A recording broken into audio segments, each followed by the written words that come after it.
عليكم ورحمه الله وبركاته. ازيكم عاملين ايه؟ يا رب تكونوا بالف خير. اللهم صل وسلم وبارك على سيدنا محمد. النهارده هنعمل عجينه البيتزا في البيت بكل سهوله، وكمان هنحشيها مع بعض بطريقه حلوه قوي. وهنعمل هي حشوه واحده بس عشان خاطر ما تبقاش مكلفه علينا. معايا هنا كيلو دقيق، عليه رشه ملح، معلقتين سكر، كيس خميره فوريه، معلقه بيكنج باودر، وكمان معايا زعتر فريش. انا بجيبه فريش وبنشفه عندي في البيت. ومعايا كمان ميه للعجن، وكمان 3 معالق من الزيت هنحطهم في الاخر خالص. ولو انت مستعجله وعايزه العجينه بتاعتك تخمر بسرعه، هنحط لها معلقتين من الخل. تمام، انا هعجن العجينه وارجع لكم تاني. عجينه البيتزا انا نزلتها على الرخامه بعد ما لميتها في الطبق، وحطيت لها السوائل اللي هي محتاجاها، وكمان حطيت لها كمان 3 معالق من الزيت. بصوا العجينه عامله ازاي. لازم اجيبها كده على الرخامه بالايد كده، والايد التانية تبتدي تعمل كده في العجينه لحد ما تنعم معاكي. تمام، ويتعمل لها عرق حلو كده اهو.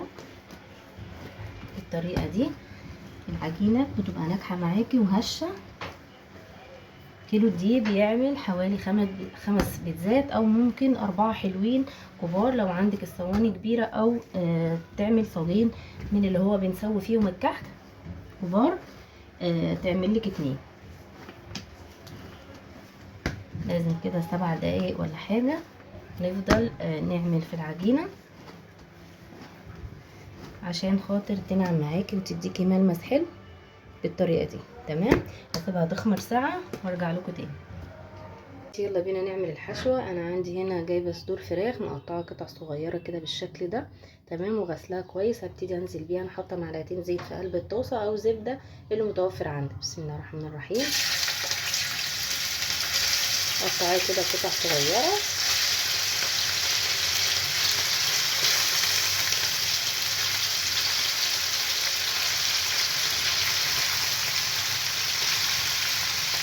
لو الكميه اتبقت يعني كتير قوي على البيتزا بخليها وبعمل بيها وصفه تاني. بسم الله كده.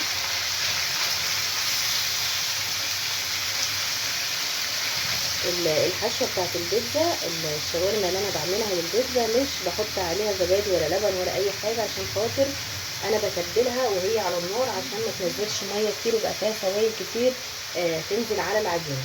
تمام، بسيبها كده تتشوح الاول، وبعد كده ببتدي انزل بالخضار اللي انا عايزاه.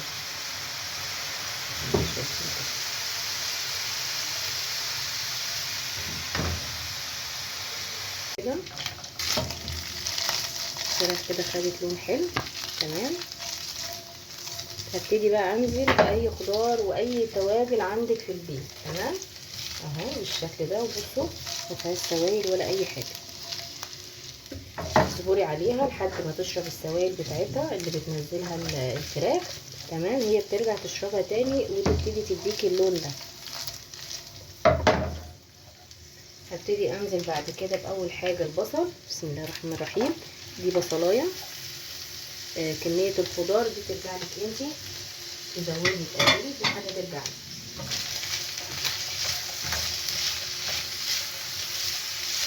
هندي للبصل كده تشويحه معاه برده شويه، يدبل بس كده حاجه بسيطه. هنبتدي نديها التوابل بتاعتها وننزل بقيه الخضار اللي معانا.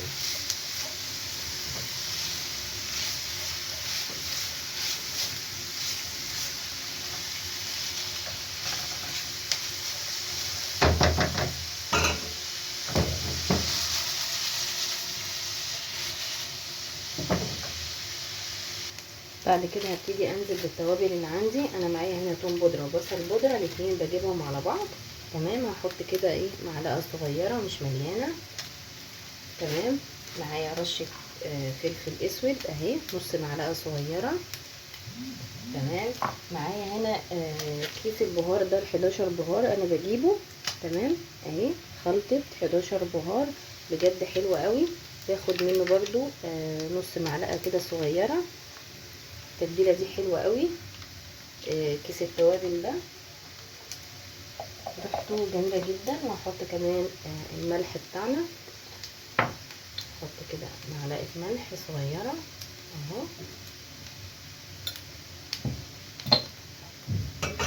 ابتدي اقلب.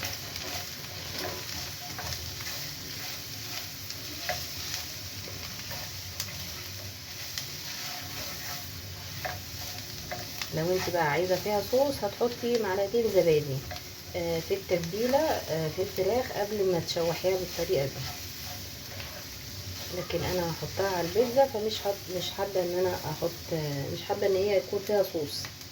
وبعد كده هبتدي انزل، بصوا الفلفل بتاعي انا مقطعاه كده قطع صغيره خالص اهو بالشكل ده. تمام. هبتدي انزل بشويه من الفلفل الاصفر كتير، وهنزل الاخضر كده، شويه الوان حلوه كده في الاكل، وهنزل بشويه من الاحمر.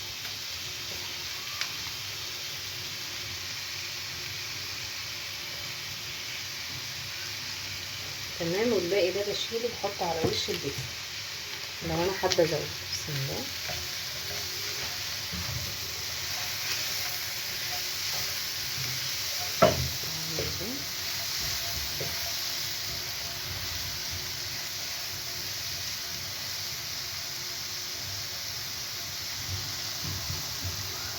الالوان دي حلوه قوي، بتشد العين قبل الاكل. تمام. خلي كده نمسك تفتح على الاكل. تمام. بندي بس تشويحه بسيطه، مش عايزين الحاجه بتاعتنا تدبل قوي اهو بالشكل ده. تمام. انا حابه احط بس ايه رشه زعتر بسيطه خالص اهي. بصي حاجه كده بسيطه من الزعتر، تبتدي تفركيها بايدك كده وتنزليها عشان خاطر ريحته تطلع بسرعه. تمام اهي. خلاص كده ابتدي اقفل عليها ونشوف العجينه بتاعتنا.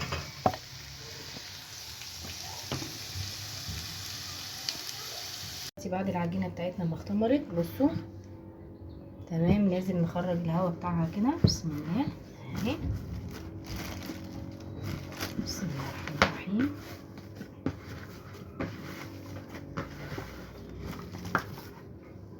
الطريقه دي نرش كده على الرخامه بتاعتنا رشه دقيق اهو.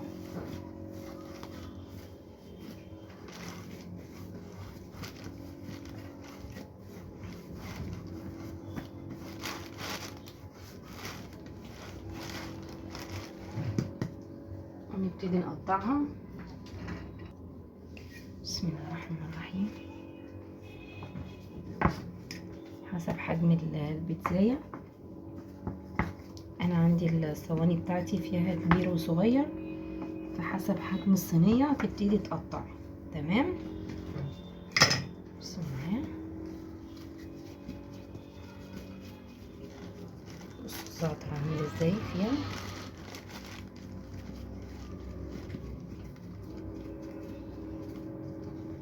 على الرخامة برضو شكلي وحطي وتسيبيها ترتاح 10 دقايق، وبعد كده ابدأي افرديها في قلب الصينية بتاعتك.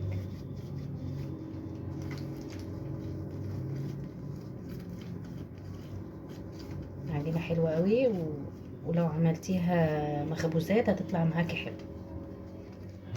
هنحط رشة دقيق.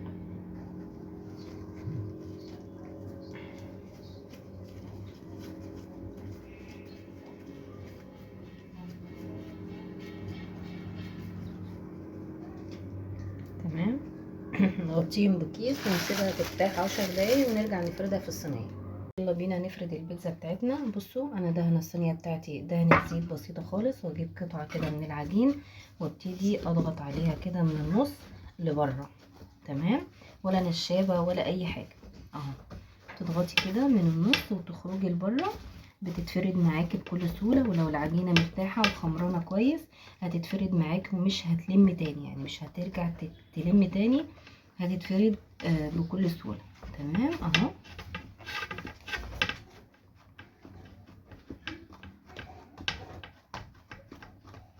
احنا محتاجين نشابه ولا اي حاجه، بس محتاجين بس شويه صبر ان احنا نفردها كويس، لان احنا عايزينها طبقه رقيقه جدا، مش عايزين ناكل عيش فينو او قرص. احنا عايزين ناكل بيتزا بسمك رفيع شويه، مش تخين زي اللي احنا بنجيبها من بره، السمك بتاعها بيبقى رفيع جدا فده بيعجبكم. تمام. فاحنا نعمل زيهم بالظبط اهي. لسه كمان هكمل. بعد ما خلصت فرد البيتزا بتاعتي في الصواني، تمام اهو 4 صواني بالطريقه دي اهو. تمام، هبتدي ان انا احط لها، اللهم صل على النبي، الصوص الاحمر اللي احنا بنعمله. صوص بسيط خالص بعمله على البارد. بجيب معلقتين صلصه اللي هي المعلبه، وبحط عليهم 4 معالق من الكاتشب، وبحط عليهم توم بودره وبصل، وبحط كمان فلفل اسود، وبحط رشه زعتر فقط لا غير، ورشه سكر. تمام، وكمان لو حابه تحطي ملح حطي بالطريقه دي. هو ده الصوص اللي انا بعمله على البارد، مش بحتاج ان انا بقى ايه احطه على النار. بسم الله، احط كده معلقتين حلوين، وابتدي افرد بالفرشه بتاعتي. بسم الله، ما اجيبش على الاطراف هنا، اجيب بس جوه. تقللي في الصوص الاحمر ده جوه البيتزا، تزودي، دي حاجه ترجع لك انت، حسب عندك انت في البيت بيحبوا ايه، بيحبوا الصوص كتير قليل، زي ما تحبوا اهو بالشكل ده. بس هو عامه طعمه بيبقى حلو قوي. ما تنسيش رشه السكر عشان خاطر المزازه بتاعت الصلصه، والكاتشب كمان بيبقى مزز قوي الكاتشب. تمام بالشكل ده. انا عندي هنا جبنه رومي، بحب احط كده الاول شويه جبنه رومي على العجينه، رومي مبشور. بتجيبيه من اي سوبر ماركت بيبيع اجبان، قولوا له عايزه جبنه رومي مبشور، بتتباع لوحدها كده للبيتزا. تمام، وبعد كده بجيب شويه جبنه موتزاريلا برضو، واحطهم في الارضيه قبل ما احط الحشو.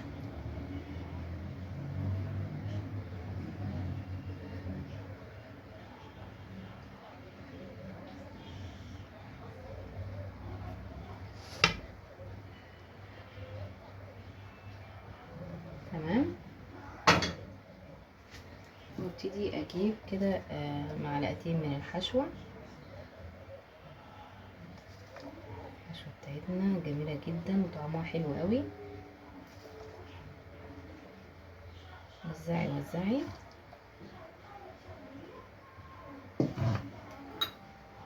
كده، تقللي برضو في الحشوه، تزودي اللي يريحك. تمام اهو، زي اللي بتجيبيها من بره بالظبط. حطي قطعه من هنا كده. حاجه بقيتي بقى متوصى شويه بالاولاد.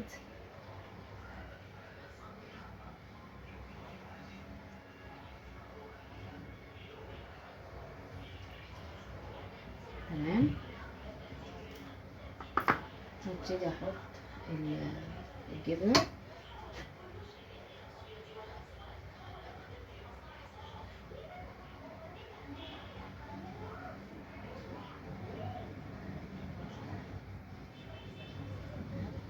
بالشكل ده، اضغطي عليها عشان الجبنه تمسك في الحشوه، اضغطي عليها شويه اهو بالطريقه دي.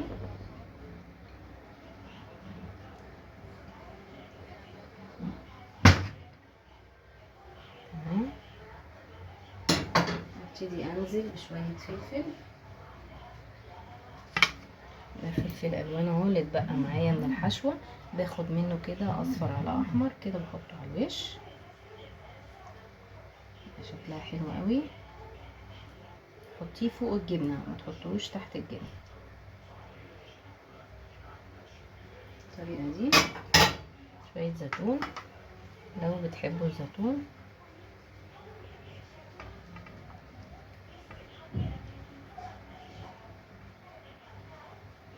اسود او اخضر اي حاجه. انا ساعات بجيب الاتنين على بعض، بس ابني اللي نزل جاب لي من السوبر ماركت فجاب اسود بس.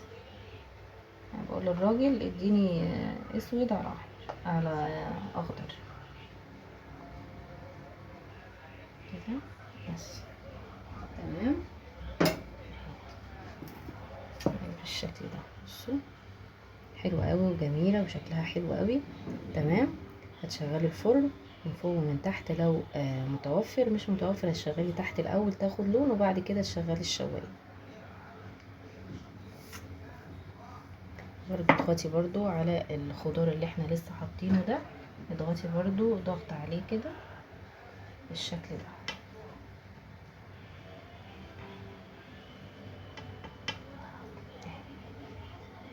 لو وصلت معايا لحد هنا متنسيش في لايك واشتراك وتفعيل الجرس عشان يوصلك مني كل جديد.